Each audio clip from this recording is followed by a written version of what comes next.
पर्वत रहना पाई बहो शंकर संग नहीं हार जाई बहो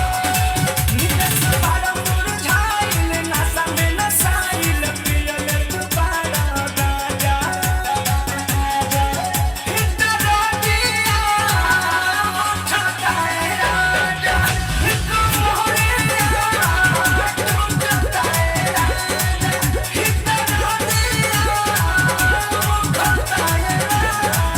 जवन पहिला तू सहिया राते अब हिले तू खात बाटे धीरी न साटी दूर तनी हाटी धरी न हमके पाजा हितरा दिया क्या बात है रवि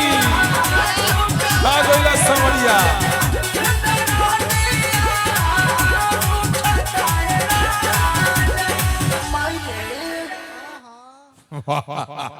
सुंदर अति सुंदर हे सुंदरी हम तुम्हारे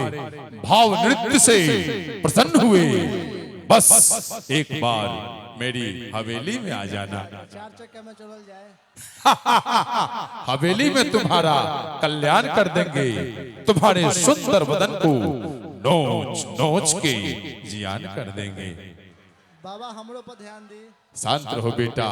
समय आने दे मैं तेरा भी कल्याण करूंगा हे मानो एक और प्यारा साम सीताराम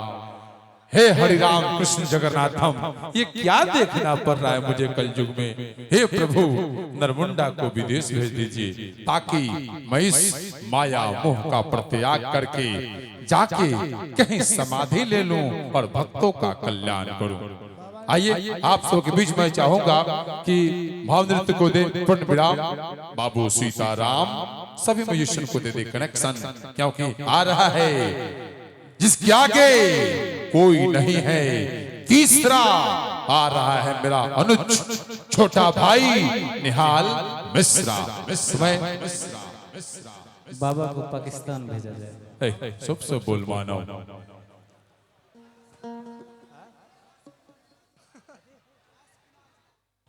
चलिए बहुत बहुत पुरस्कार एस कुमार शिवाजी नगर ऐस बाबू की जिंदगी में हमेशा ऐस हो कि वैस करते रहे ऐस कुमार शिवाजी नगर भाई की तरफ से बहुत बहुत पुरस्कार। काफी कुर्सियां भी धीरे धीरे खाली पड़ी हैं जिन दर्शकों को नीचे बैठने में कठिनाइयां हो कमेटी के लोगों द्वारा बड़ी सुंदर व्यवस्था की गई है कुर्सी लगी है